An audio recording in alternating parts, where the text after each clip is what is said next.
সিংহায় ফু দিবার সাথে সাথে মানুষগুলো যে সময় কবরে উঠবে, কবর থেকে উঠবে,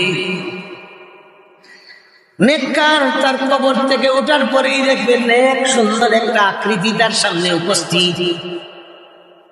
এত সুন্দর আকৃতি জিন্দেগিতেও দেখতে পায় নাই।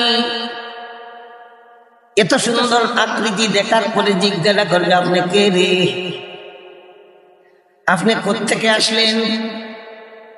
আমার তো আত্মীয় স্বজন আছে, পাড়া প্রতিবেশী আছে, কত দোস্তা বাপ আছে, কেউ দেখি না, আপনি কে?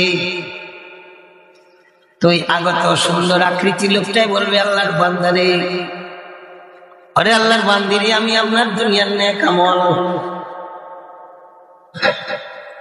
দুনিয়াতে আমি আপনার উপরে সওয়ার হয়েছিলাম। আপনি যে রোজা রাখছিলেন, কোরআন শরীফ পড়েছিলেন, দুরূদ শরীফ পড়েছিলেন, তাসবিহ পড়েছিলেন, সদকা দিয়েছিলেন, ওযু করেছিলেন, গোসল করেছিলেন, পাক পবিত্রতা অবলম্বন করেছিলেন, এতে আপনার দুনিয়াতে কষ্ট হয়েছে। হালাল হারাম বাছাবাছি করে চলছিলেন। আমি আপনার দুনিয়ার সেই নেক আমল, দুনিয়াতে আমি আপনার উপরে সওয়ার হয়েছিলাম। এখন আপনি আমার কোলে উঠবেন, আমার কোলে আপনারে উঠাইয়া এই কিয়ামতের ময়দানে আল্লাহ তাআলার আরশে আজিমের ছায়াতলে বসাইয়া হাউজে কাউসারের শরবত পান করাইয়া আমল নামার বন্টনের পালায় ডান গাছে আমল নামা এনে দিয়া আবার আমার কোলে উঠাবো। বিদ্যুতের গতিতে জাহান্নামের উপরের ব্রিজ পার করাইয়া জান্নাতে আপনার ঠিকানা মতো আপনার সমঝাইয়া আজীবন আমি আপনার সঙ্গী খাদিম হিসেবে থাকবো। সবাই বলি সুবহানাল্লাহ।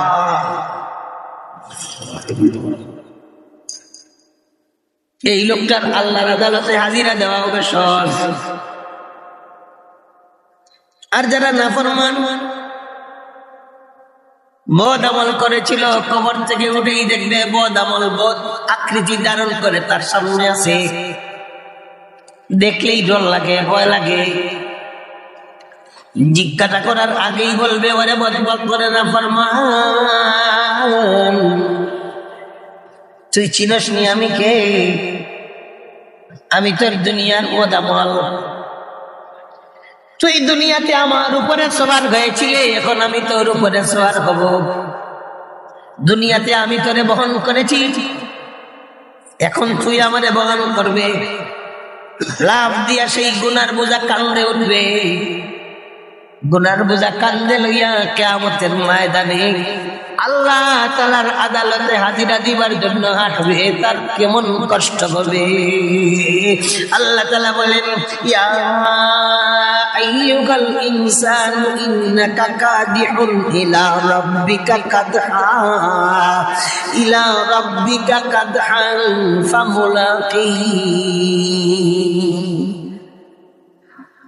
ইব্রাহিম আলাইহিস সালাতু ওয়াস সালাম আল্লাহ তাআলার দরবারে জিজ্ঞাসা করেন, আল্লাহ,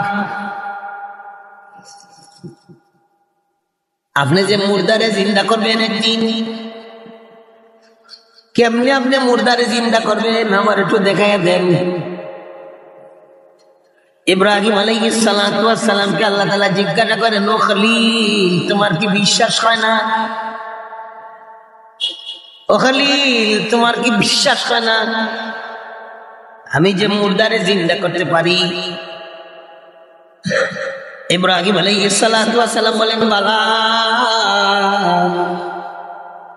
আল্লাহ গো, অবশ্যই অবশ্যই আমার ইয়াকিন আর বিশ্বাস আছে আপনি যে মুর্দারে জিন্দা করতে পারেন। ওয়ালাকিন লিয়াতমাইন্না কলবি, কিন্তু আমার মন চায় আপনি আমার একটু দেখায় দেন, আমি চোখ দ্বারা দেখি কেমনে মুর্দারে জিন্দা করে, দেখার পরে আমার কলিজাটারে ঠান্ডা করি। আল্লাহ বলেন, ও খলিল, চোখ দ্বারা দেখে তোমার কলিজা ঠান্ডা করতে চাও, আমি অবশ্যই তোমার কলিজা ঠান্ডার ব্যবস্থা করব। ইব্রাহিম আলাইহিস সালাতু ওয়াস সালামকে আল্লাহ তাআলা জীবনে অনেক পরীক্ষায় ফেলাইছিলেন, সব পরীক্ষায় ইব্রাহিম খলিলুল্লাহ পাশ করেছেন। দয়ার আল্লাহ এবার বলেন, ও খলিল, তোমার কলিজা ঠান্ডা করতে চাও, আমি অবশ্যই তোমার কলিজা ঠান্ডার ব্যবস্থা করবো। তো একটা কাম করো,